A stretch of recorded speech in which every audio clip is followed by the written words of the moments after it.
children are still enslaved in India, in Pakistan, in Nepal, in Bangladesh, in neighboring countries of India.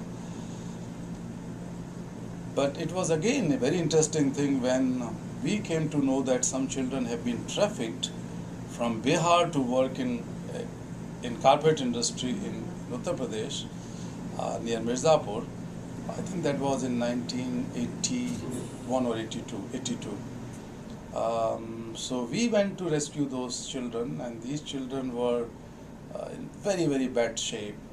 This was the first incident of freeing carpet children from anywhere in the world, and this was the first incident of establishing that the carpet industry engages child laborers and child slaves. Once I went to free a group of children. There were 12 children in the beginning. Then we entered into that factory, and there were some other looms. We were able to rescue more than 50 children. And the youngest, almost youngest one was about 8-9-year-old. Idris was his name, so I still remember, because it goes back in the history of Rugmark and GoodWeave campaign and all these consumers campaign. So Idris was sitting in the corner, very shy, very bad mood. The rest of the children were happy, getting freed, or some of them were crying because they were shocked to see. But this boy had no feeling. So I went to him and brought him back in my lap, and I started talking to him. And he had a big scar on his head.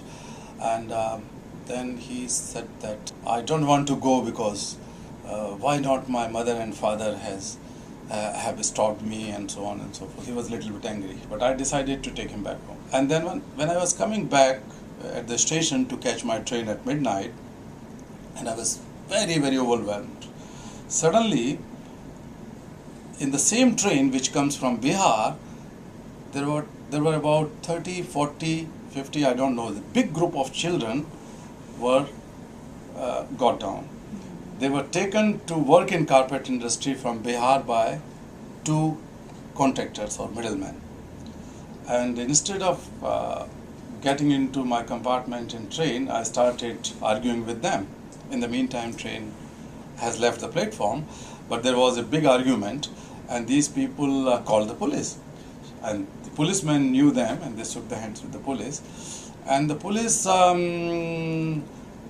shouted on me and said, "Who are you? You are creating law and order problem." And they took me to a local police station, a local room at the railway station, and locked from outside and left. But the whole night I kept on sitting and thinking that if I keep on freeing 10 or 20 or 200 children, and another 200 or 2000 will be coming, then this is not the solution. In a television talk show, it was a live talk show, an old lady called up. It's a live talk show. Everybody was listening. And she said that I have brought an Indian carpet recently, and it was very expensive carpet. But listening to your story, I'm going to throw it away right now. I will leave it on the street. Whosoever wants it can take it away. I'm throwing it because I'm so convinced and I'm so moved. She said that I'm very old. I have only 10-15 years in my life, and you look very young on television. You can wait, but I can't wait. So you have to do something so that I can buy a new carpet. So she asked, can I buy a new carpet in my life which guarantees that it is free of child labor? I said, yes, we will do it. It will work. So that was really the beginning of the whole idea of carpet.